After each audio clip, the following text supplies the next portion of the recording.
regarding your comment in this game is that feel like our draft is bad. If you could tell what went bad in mid game and my mistakes and what could have done better. Um, well, in the lower MMR bracket though, even if I say one draft is better than the other, if the execution is so bad, it's not gonna be worth it, you know, to talk about the draft for the most part. So, but since you requested for it, let's do it. So you're pause 4, right? It goes without saying. You're pause 4. Is in the bag. Let me take a look in here. What's your laning partner? Yeah, this is roll queue. Offlane is Ven. All right, offlane is Ven, and then the Dark Willow, and then your itemization. I'm thinking it is based on the guide, because you still have like 165 golds, and then you're not moving from your position. Finally, you're moving. All right. So most likely you're going to play against. What? This is actually weird. Slark, maybe? Weaver?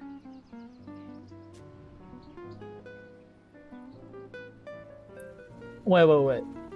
If it's Slark, you need to play aggressive before he get level 6. If it's Weaver, you need to have like sustain and then sentries in the lane. And then regarding your usage of your spells, since you're going to play with Sven, Stunner, Disabler, the best thing that you can do is that, or when it comes to your spell usage, you only use your Bramble Maze after the Sven uses his stun. Because, look at here, creates a maze of brambles that grow in the target area after 0.5 seconds, right? There's a possibility, or there's a chance that it will miss if your casting is bad. But it will never miss if the enemy is stunned and then you cast your Bramble Maze, right?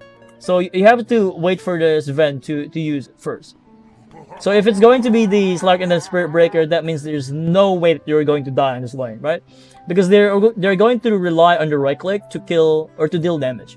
And since you have like Shadow Realm, you can easily get out of trouble. Unless you're badly positioned, you are going to die.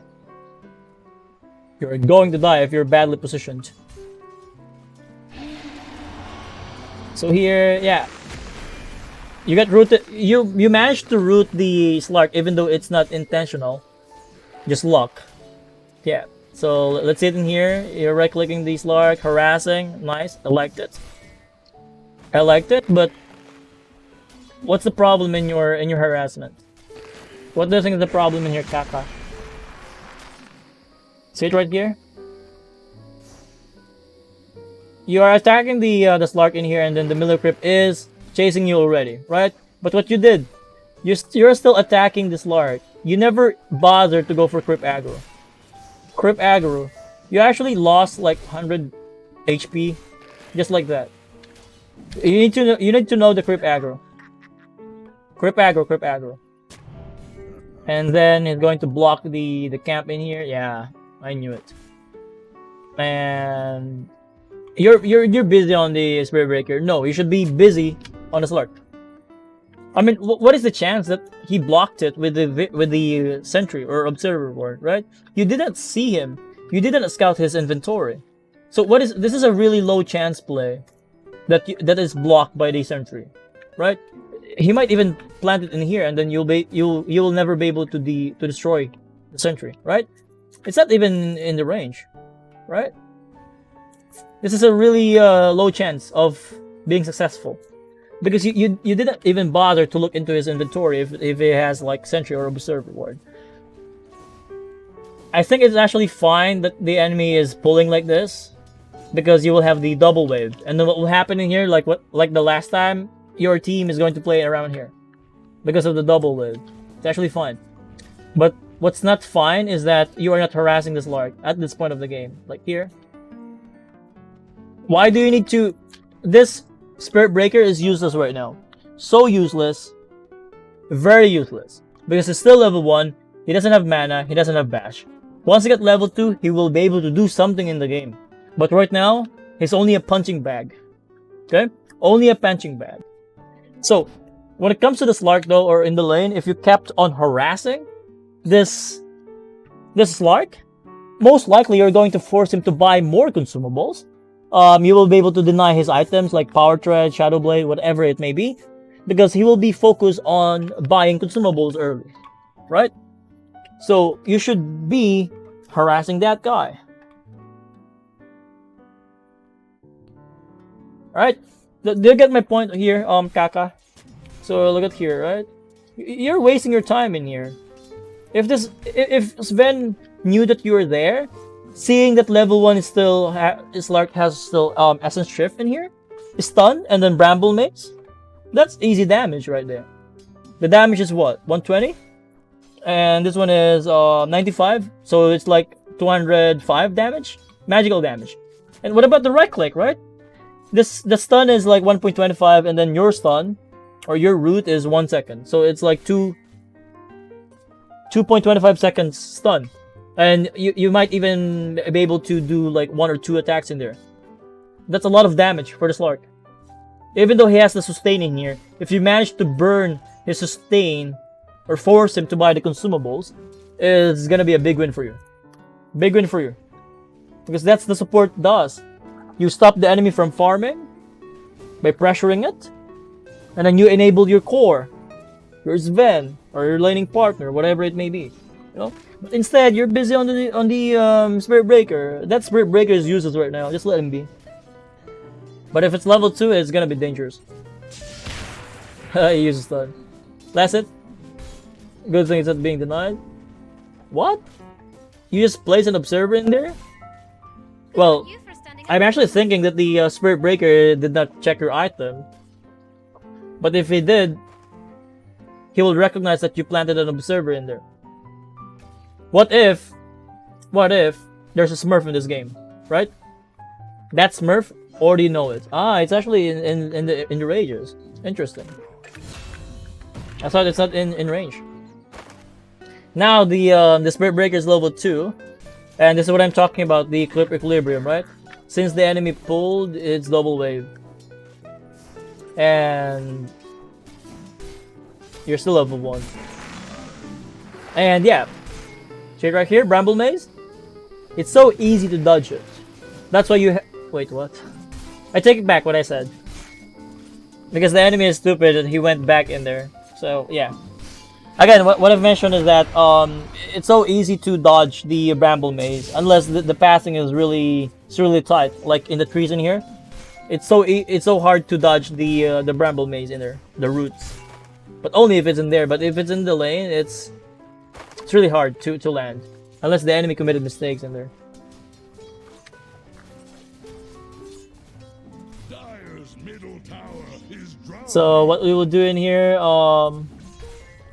did you block this? I didn't recognize it. You actually blocked this. If you're going to block a camp, Taka, it's actually better if you use the sentry ward, or just your hero. Why? Because if you're going to use your observer in here and then the enemy recognize it by sentry, destroy it, they will get like levels and then experience and then golds in the process, right? It's basically a refund with bonus, because this is 50 gold, and if it's going to destroy this observer ward, it's more than 50 gold.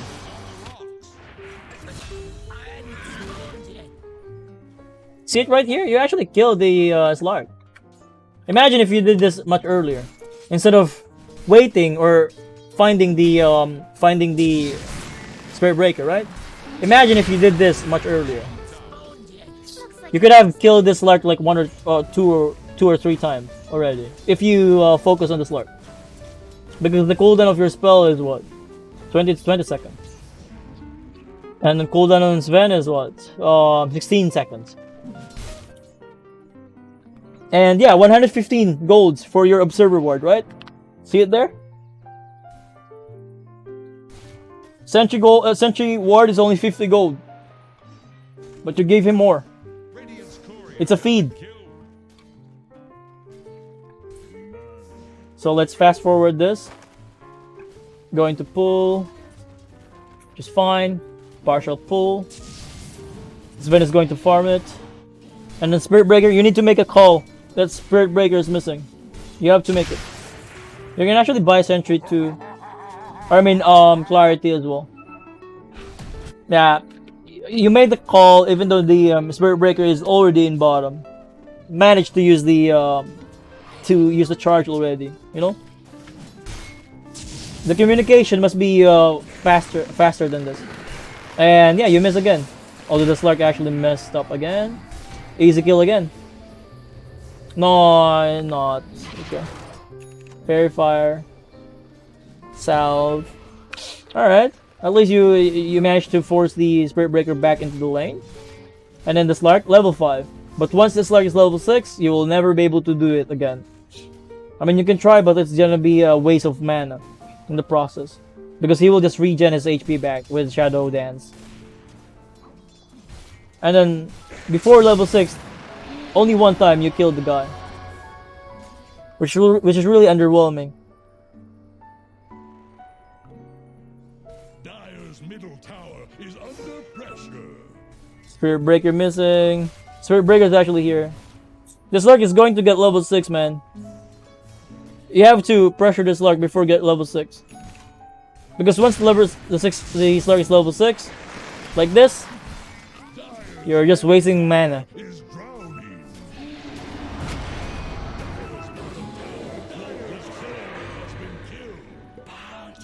And yeah, your timing is gone in here. The better thing for you to do right now, since Slark is already level 6, is stack for your team. Either for Sven, or for Gyro, or for Sniper. I don't know. You just need to stack instead of pressuring this guy. Haste. Dire's middle tower is You can actually go to bottom and then make things happen in there. Because if you play top, there's nothing that will be done in here.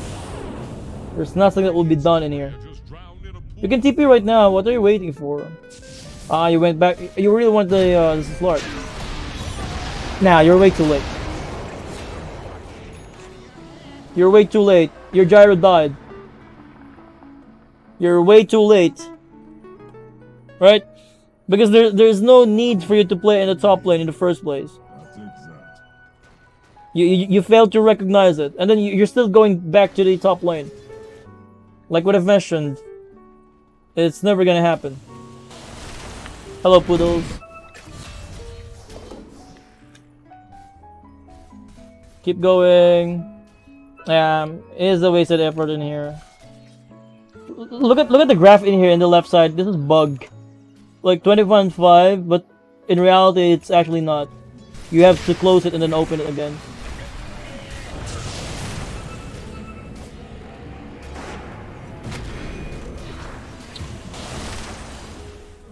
Even if the silencer will use the ulti fast or slow, the moment that you show yourself, your presence in there, could be enough to make them run away, you know? Because you will have the number advantage. Middle tower is under attack. Dire structures are But again, playing in the top lane against Lark and then you are a spellcaster like this, it's just a wasted effort. You are never going to achieve anything in that top lane. Nothing. Yeah, this one is dead. This one is better, right? If you keep on doing this, like play with your other team, not with the Slark, you can make things happen. Just don't play against Slark right now. Let your team handle Slark. Because all of your spells need some coordination to be useful. same as you, Tidehunter. Is 3-point in Q good? I mean, for the most part, Dark Willow will go for 1-3-1 build on the Dark Willow. The bad thing about the Bramble Maze is that it will only scale the root duration, right? And then the damage. And then if you're not going to have like an easy setup, you must be confident with your spell usage, because if it misses, it's useless. But when it comes to the Shadow Realm, though, the scaling ability of this one is the lowers the cooldown and then have more damage. But of course, there's no stun or there's no root duration, but the damage is there and then the cooldown is there. But this one is still 20 seconds. So for the most part, the Dark Willow will go for level 1 Bramble Maze, go for Shadow Realm, And then after Shadow Realms, go for Bramble Maze and then Curse Ground.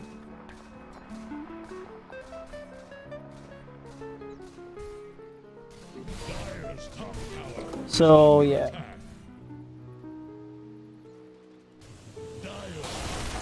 is about to take the flood. What happened, Zed and then Muli? Dire's top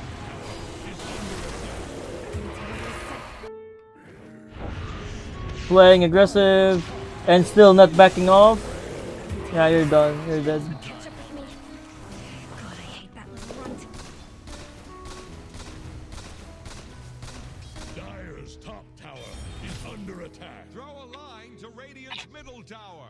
It's seeking It's just a fade in there. your ships. Like, instead of trying to invade their jungle, maybe go for push instead. Because if you push the tower, the enemy will naturally defend the tower. Right? If you push the tower, they will come to you. But if you invade their triangle, or their jungle, you're not trading space, you're just feeding. Thanks for the follow, Umut121.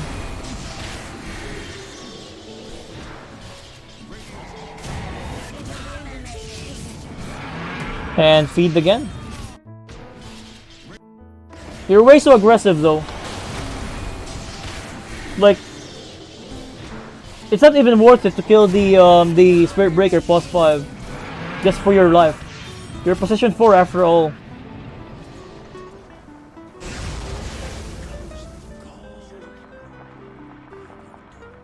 What happened between you two? Zed and Muli? I mean, Muli is right. You have to act like a VIP. You should stop trolling people.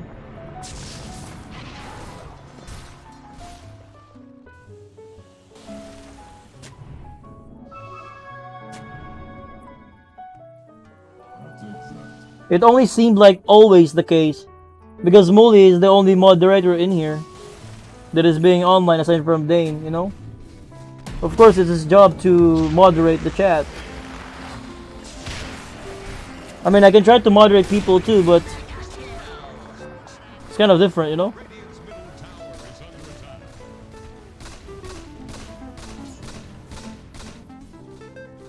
I mean, you're giving shit to people as well, that's why he's giving you shit too. Seeking just like your ships.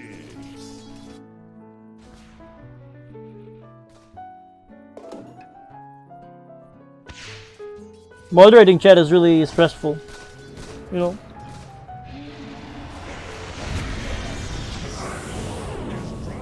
So yeah, well, let's go back in the game.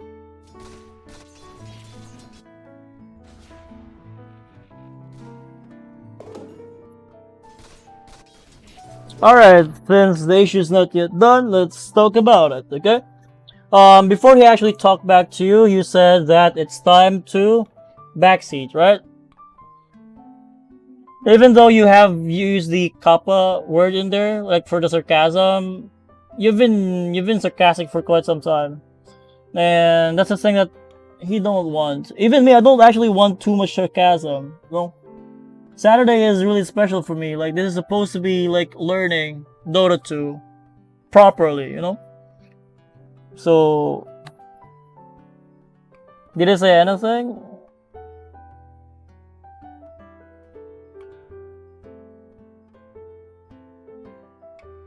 I mean, that's what you said. Time to backseat again. Within a sarcastic one. Again, sarcasm is fine, but not too much. And we're here to learn, especially in Saturday. We're here to learn Dota 2. I mean, I'm trying to give my knowledge and experience to the other guys. And did it say anything after time to backseat? Nothing, of course. You did not say anything after that one. And then he only said that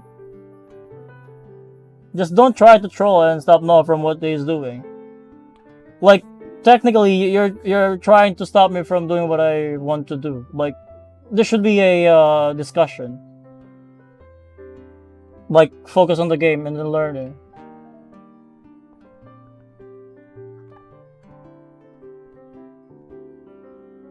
Yeah, exactly. I think you got my point, right? You have to chill, man. Both of you. I mean, no, Muli is actually chill about what he said in there. It's actually constructive. And then you're taking it like a personal attack. No, it's not personal. It's just his job as a moderator.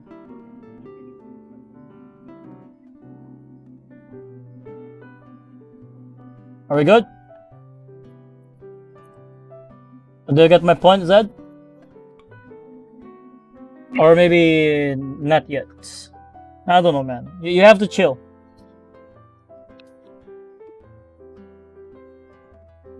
Yeah, you're not saying shit to him.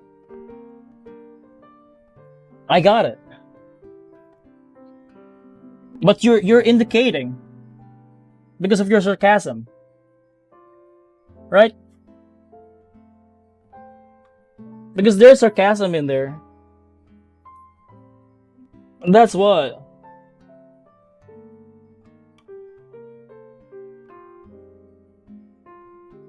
He said stop, right? He said stop. That's my moderator. He said stop. You have to stop it when he said so. She even recommended that as a VIP, you have to act like a VIP. Like a moderator.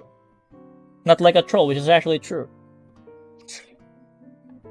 I mean, there's time for us to troll people. And there's time for us to be serious about learning the game. You're not actually toxic, man. You're kind of trolling. Toxic and trolling is a different thing. Because I'm kind of troll too, so I understand your feelings, you know. Time to backseat, is that enough to say stop? Yes. Exactly. I don't troll new people. Yeah, but you're indicating that you're going to troll. Even if it's new or old, you're indicating that you're going to troll. Which, if there's a new guy watching the stream or reading the chat, it's not gonna be nice. Yeah, it is really fun. For sure, it's fun. But then again, if a new guy that watched the stream and then saw a VIP trolling people in the chat, do you think that will make them stay in the chat or in the stream? What if that new guy chatted something? He'll be afraid that you will be trolling him too, and then you're VIP, and then he will think that it's fine, you know.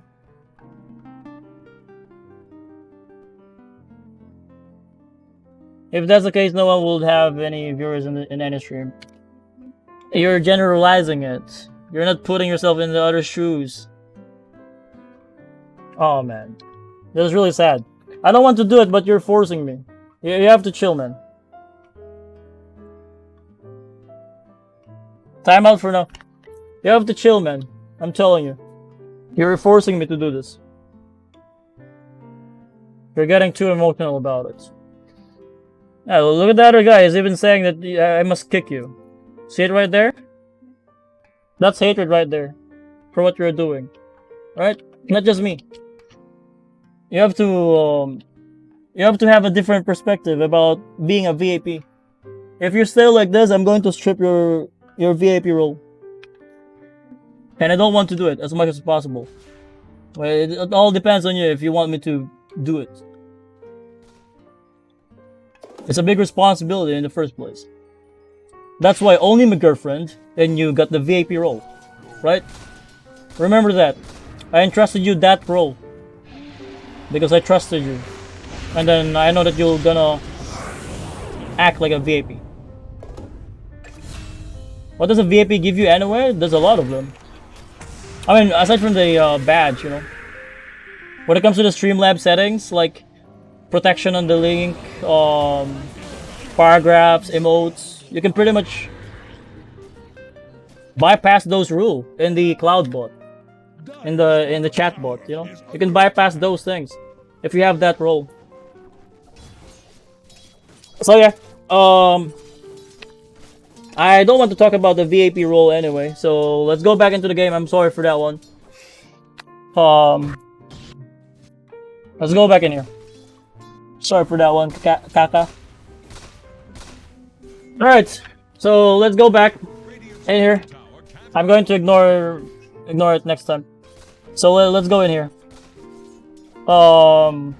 You're actually going for Yule Scepter in this game. Like, what is your idea about this? For the spell against the silencer, yeah. I have Bramble on. I have Bramble on quick cast. Should I change it? Yes, you should definitely change it. Because if you have the quick cast on the Bramble Maze, there's a split second decision that will matter. Silencer, yeah, it's good against Silencer. It's good against Centaur and then Spirit Breaker. Actually, it's actually a really good item against the Spirit Breaker, especially this one, Bulldoze. If you go for the Mules, it will be dispelled. This is really the Yule Scepter is really good in this game. With the number one reason of the Silencer and then also the what you call this, the Spirit Breaker. But that's it, right? Only 2 heroes. But the Yules is actually not good against Slark. Not good against it's kind of good against Centaur too, like to stop him from if you have vision and then he jump in with blink. You can actually pre-cast your Yules to him, so he will blink and then he will not be able to use the stomp after blinking. If you have vision and then you have it pre-casted. But of course, if you're scripting, it's different. But yeah, the Yule Scepter is good against their 3 heroes. But when it comes to the Slark and then Weaver, they will actually love Yules, or to play against Yules. If you Yules yourself, you'll still be there, right? You're not escaping from this. So after Yules, maybe get something like Force Staff as well. The good thing about Yules as well is that you will have like movement speed from the Windlace and also the mana region that you wanted, because you're a caster. You're a Dark Willow, unless you want to play like Reclick with the Aghanim's, you know. Radiant's bottom tower is staggered. Blink Dagger is good too, but Blink Dagger will not help your team if they're in a bad position. That's why I'm going for Force Staff after Yules. So I will go for Yules for the heroes like Silencer, Spirit Breaker, and then Centaur. I'll go for Force Staff to save myself and my team.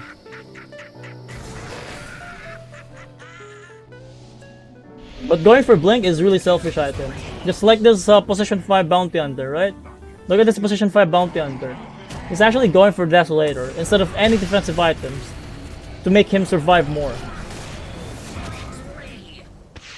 And you're actually diving without your cores. You're fighting blindly without your teammates or damage. Like the Sniper and then the Gyrocopter. It's only you and then the Bounty Hunter. And then you actually baited your Sven in there. Again, if you really want to create space for your team and then force the enemy to play with you or around you, take the tower. Try to pressure the tower. If you pressure the tower like this, look at the enemies on what they're doing, right? They're pushing the tower, and then what's the reaction of your team? You're actually defending it. You're coming to them, right? You're coming to them, right? That's what you do when it comes to the push. If you push the tower, the enemy will naturally come. You don't need to invade them. Weaver almost died, yes, for sure, but is it actually worth it? Is it worth the trouble? In lower bracket, or this is actually applicable in higher MMR too, objectives, kills. Okay? Because the name of the game is defense of the, what? Ancients. It's not defense of the heroes. Or overthrow, you know, that you have kills and then you'll win. So play objectively. That's actually a common habit of the low MMR players. That's why their rank matches will take like 40-50 minutes or even 60 minutes to end. But in the Immortal bracket, if we can finish the game by 20 minutes, we will do it. Why? so we can play another game, and then we can do something in our life, like cook something, you know, talk to our friends. The faster you finish your game, the more time you have for other things, or maybe other game. I don't know. Depends on you. What do you want to do with it?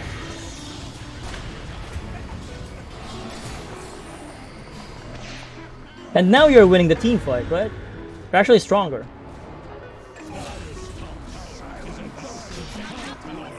You took the tower, and then you're winning the team fight because you're playing with your team.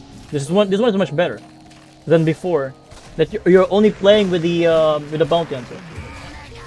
You should TP out. Ah, you're dead. You're going to die in here too. You're going to die with the bug. Oh yeah. GG.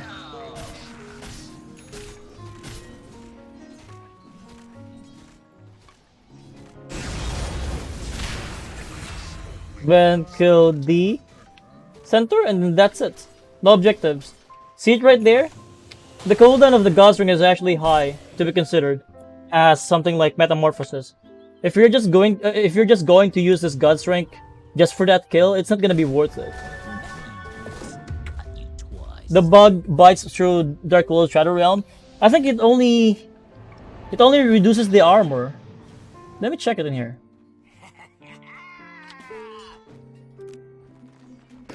Wait, it's actually doing damage. What the fuck? It's actually doing damage, and then I thought it's only reducing the armor.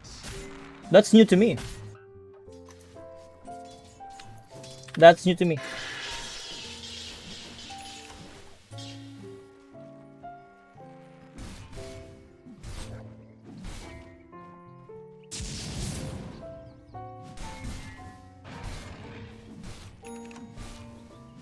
Tinker Missile. Does it damage though? I think it doesn't damage. So Sven doesn't have OT, and then you just wait for the enemy to respawn as well. It does? That's cool interaction.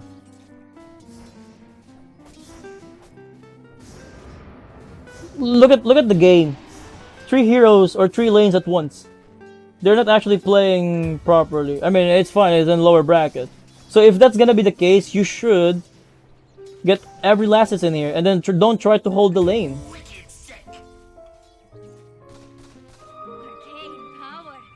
Arcane, and then you're going to... You should push out the lane first before you rotate. This is actually free farm. Those creeps are just dying because you're not farming it.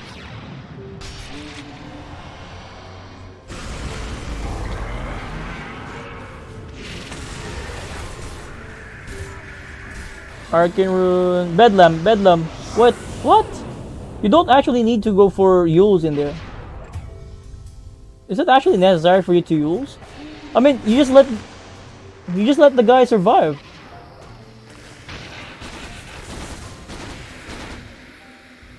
What? You just let the guy survive, by the way. Is this your friend? I don't know. You can easily kill him, but you went for the Yules. You got Global Silence, and then you actually went back. He's still stunned. You can actually stay close to him and then use the Bedlam after. Yeah, it's too late now.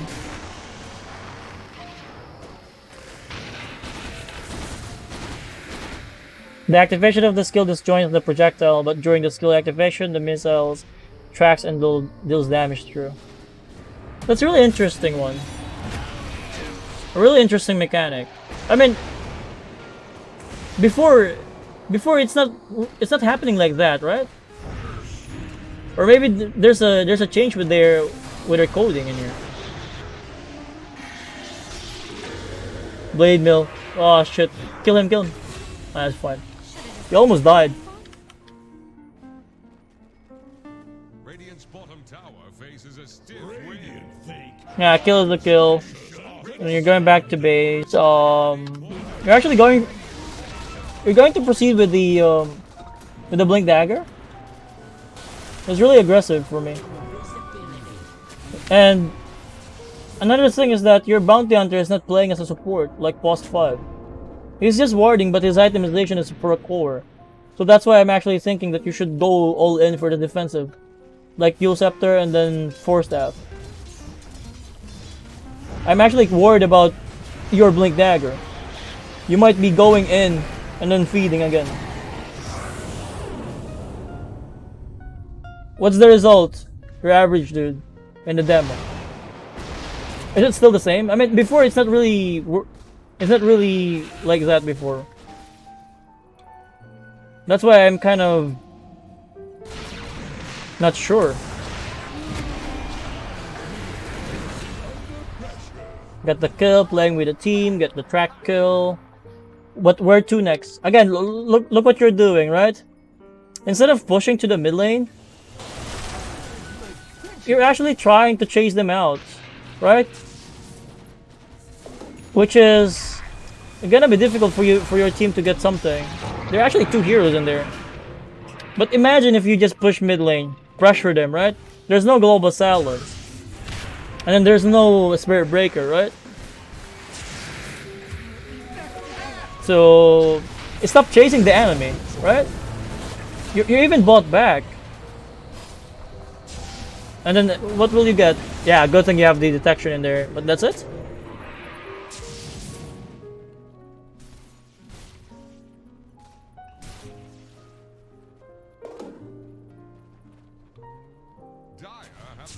So now you're pushing. This is much better now. Kaka. See it right here? Right? It's the same concept. If you're going to push a tower, they are going to react on it. They're going to defend. And this is what happened, right? You're so strong, so you don't need to chase them out. You just need to force the objective, and then they will come to you. They are going to defend it, right? You don't need to do the chase like that. This one is much easier, right? You just need to be more consistent about the usage of that pressure. And then, yeah, you're looking into the Slark again. Maybe you're going to kill the Slark again? Or chase the Slark? Maybe?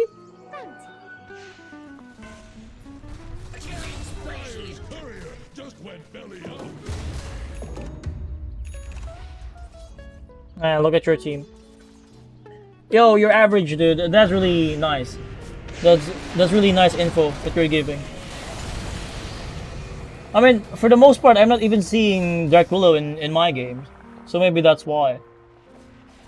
That's why I'm not seeing those interactions. Miss Lash.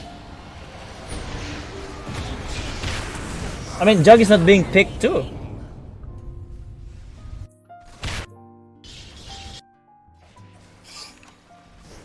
So you want to farm in here, under tower. You even use your Bedlam. And you died, yeah. Come on, man. You're just dying, like, really, really unexpected way. And then this guy, come on. They're just diving. So, you know that they're all missing, right? And then they're grouping already. So you have to anticipate what will happen next as a support. Or not actually as a support, but as a player. You have to anticipate the enemy's movement in the first place.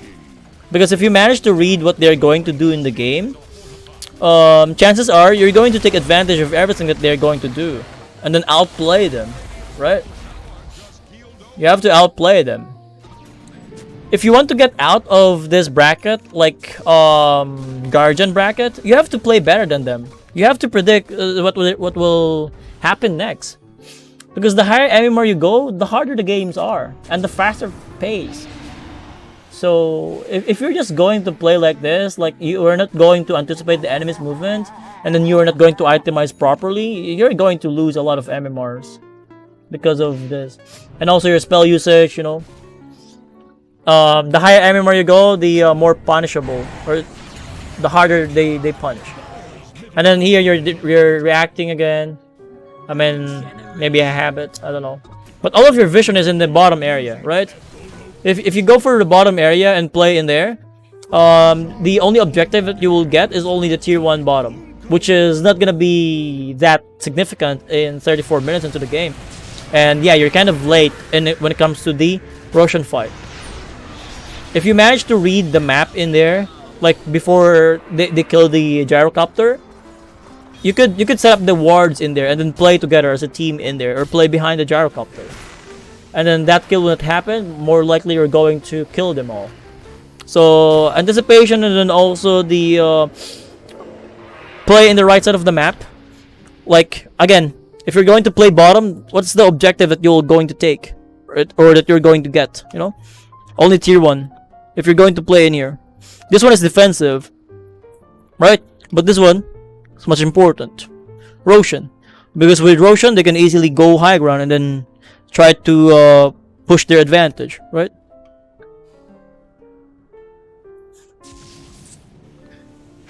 Enemy so scared?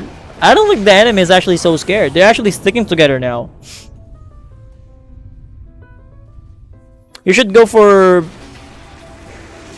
You still have the Arcane Curse. Attack the guy. You still have the Arcane Curse. You're going to die. Or no, not actually. They're not seeing you. And then you have the Tranquils up. And then you're going for Blink Dagger. Yeah, earlier they're so scared of sticking together. Now they're so strong, and then basically you miss your timing, right? Because look at your cores. Wait. You have Sven, you have Sniper, and then Gyrocopter. If the team is going, if the enemy is going to play together, you're not going to win their draft in the first place. They have a really mobile Weaver, and then Slark, and then Spirit Breaker. You know. So that's why it's kind of hard for you to win this game. Drafting, and then the timing, and also the play style, like play on the map. So I think the game is over at this point.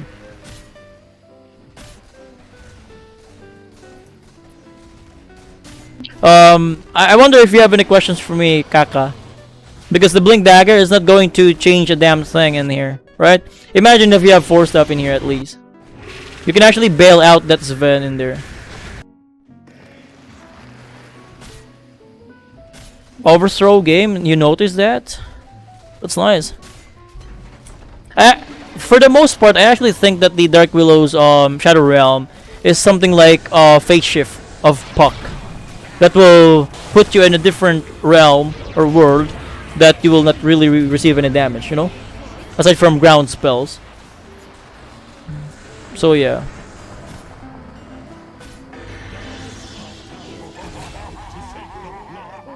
I mean, Dark Willow is a new hero in the first place. She's still new to the game. But the puck has been there for quite some time.